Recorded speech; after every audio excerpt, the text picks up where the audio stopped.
I am a filmmaker and storyteller, and I've made films and written stories about rusted robots that fall in love, Nairobi pop bands that want to go to space, girls who want to race camels in the future, girls who want to dance in the future.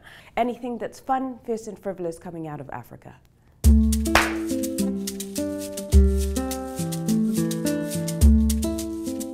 A couple of years ago, I was writing a love story and I was looking for funding for it.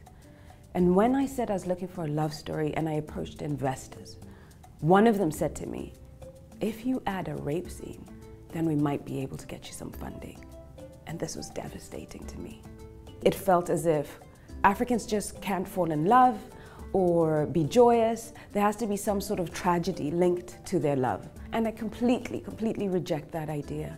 And so I pushed back with this idea of Afro bubblegum art that means that we can just be for being sake. We can just create for creating sake. It doesn't have to have an issue. I always knew I wanted to create stories, but the more I started to create, I started to realize that I wasn't seeing myself in these films. All I could do was write stories that represented the people that I knew and the people that I grew up with. But I didn't realize at the time that I was making a political statement. I was just making films with Black people in them. I think it's so important to see diversity in front of the camera, if for no other reason, so that when my daughter asks me about the princesses that she sees and she doesn't see any Black princesses, I can say, well, there's others.